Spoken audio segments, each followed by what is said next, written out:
নমস্কার দর্শক বন্ধুরা, মুক্তিবাণী চ্যানেলে আপনাদের সবাইকে স্বাগত।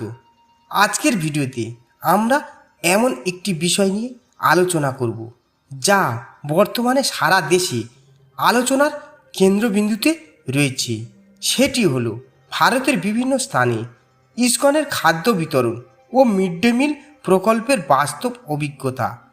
কেউ বলছে ইসকন লক্ষ লক্ষ ক্ষুধার্ত শিশুর মুখে প্রতিদিন পুষ্টিকর খাবার তুলে দিচ্ছে। আবার কেউ বলছেন খাবারের ধরন ও মেনু নিয়ে বিতর্কও রয়েছে। তাহলে বাস্তব সত্য কি? আজ আমরা সমর্থন ও সমালোচনা দুই দিকই তথ্যের ভিত্তিতে জানব। নাম্বার 1, কিভাবে শুরু হয়েছিল এই উদ্যোগ? 2000 সালে বেঙ্গালুরু থেকে মাত্র 1500 শিশুকে খাবার পরিবেশন করে যাত্রা শুরু করে অক্ষয় পাত্র ফাউন্ডেশন, যার সূচনা হয় ইসকনের উদ্যোগে। পরে এটি কেন্দ্র ও বিভিন্ন রাজ্য সরকারের সহযোগিতায় ভারতের অন্যতম বৃহৎ স্কুল মিল কর্মসূচিতে পরিণত হয়। বর্তমানে প্রতিদিন 20 লক্ষেরও বেশি শিশুর কাছে খাবার পৌঁছায় বলে সংস্থাটি জন্মায়।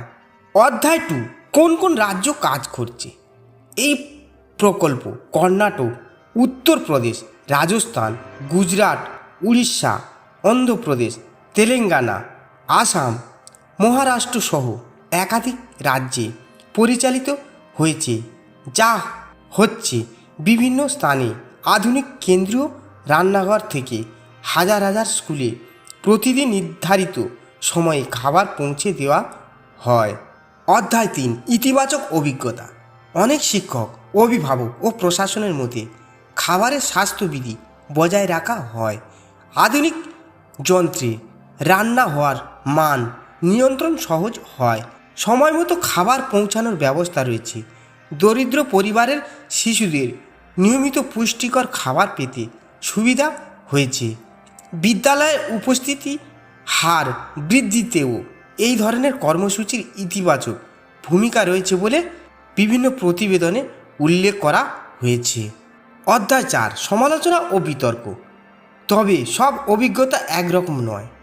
কর্ণাটকে অতীতে অভিযোগ ওঠে যে ইসকন সংযুক্ত রান্নাঘরের খাবারের পেঁয়াজ ও রসুন ব্যবহার না করায় অনেক শিশু স্বাদের সঙ্গে পরিচিতি না হওয়ায় খাবার কম খাচ্ছিল। সমালোচকদের অভিযোগ ছিল সরকারি মিড ডে মিল ধর্মীয় খাদ্যনীতির প্রভাব থাকা উচিত নয়। অন্যদিকে সংস্থা জানায় তারা নিরামিষ নীতির মধ্যেই পুষ্টিকর খাবার সরবরাহ করে। অধ্যায় 5, পশ্চিমবঙ্গে বর্তমান বিতর্ক। সম্প্রতি পশ্চিমবঙ্গে কলকাতার বহু স্কুলে ইসকনের মাধ্যমে রান্না করা খাবার সরবরাহের সিদ্ধান্ত নিয়ে নতুন বিতর্ক শুরু হয়েছে। সবচেয়ে বেশি সমালোচনার বিষয় হয়েছে ডিমের পরিবর্তে সয়াবিন, রাজমা, পনির ও ডাল জাতীয় খাবার দেওয়ার প্রস্তাব। ইসকনের বক্তব্য, এসব নিরামিষ উপাদান দিয়েও প্রয়োজনীয় প্রোটিন সরবরাহ করা সম্ভব। অন্যদিকে সমালোচকদের দাবি স্থানীয় খাদ্যাভ্যাস ও শিশুদের পছন্দকেও গুরুত্ব দেওয়া উচিত। নাম্বার 6, ইসকনের বক্তব্য। সংস্থার দাবি তাদের উদ্দেশ্য কোনো ধর্মীয় প্রচার নয়, লক্ষ্য হল ক্ষুধামুক্ত শিক্ষা। নিরামিষ খাবারের মাধ্যমেও পুষ্টির চাহিদা পূরণ করা সম্ভব। বহু বছর ধরে তারা কোটি কোটি খাবার বিতরণ করেছে এবং এই কর্মসূচি আন্তর্জাতিক পর্যায়েও প্রশংসিত হয়েছে। অধ্যায় 7, সমর্থকদের যুক্তি। সমর্থকদের মতে ইসকনের বিশাল রান্নাঘর অত্যন্ত আধুনিক, খাদ্যের গুণমান ও স্বাস্থ্যবিধি ভালো, বড় পরিসরে দ্রুত খাবার সরবরাহে তাদের অভিজ্ঞতা রয়েছে। বহু রাজ্য সরকার দীর্ঘদিন ধরে তাদের সঙ্গে কাজ করছে। অধ্যায় 8, সমালোচকদের যুক্তি। সমালোচকদের মতে সরকারি প্রকল্পে স্থানীয় খাদ্য সংস্কৃতিতে গুরুত্ব দেওয়া উচিত। শিশুদের খাদ্য অভ্যাস অনুযায়ী মেনু হওয়া দরকার। ডিমের পরিবর্তে বিতর্ক খাদ্য দিলেও তা শিশুদের গ্রহণযোগ্য কিনা সেটিও বিবেচ্য। সরকারি নীতিতে ধর্মীয় খাদ্যনীতি প্রভাব ফেলবে কিনা সেই প্রশ্নও উঠবে। দর্শক বন্ধুরা, ইসকনের খাদ্য বিতরণ ও মিড ডে মিল প্রকল্পে দুটি দিক রয়েছে।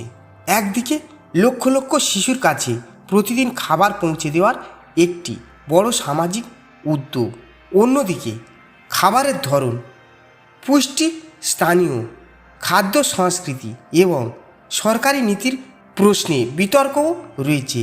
গণতান্ত্রিক সমাজে এ ধরনের বিষয় নিয়ে তত্ত্বভিত্তিক আলোচনা হওয়াই সবচেয়ে গুরুত্বপূর্ণ।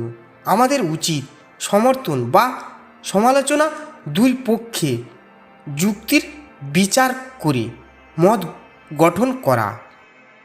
ভিডিওটি শেষ করার আগে একটি অনুরোধ, আপনি কি মনে করেন সরকারি স্কুলের মিড ডে মিল প্রকল্পে ইসকনের মতো সংস্থার অংশগ্রহণ কি ইতিবাচক পদক্ষেপ, নাকি স্থানীয় খাদ্য অভ্যাসকে বেশি গুরুত্ব দেওয়া উচিত?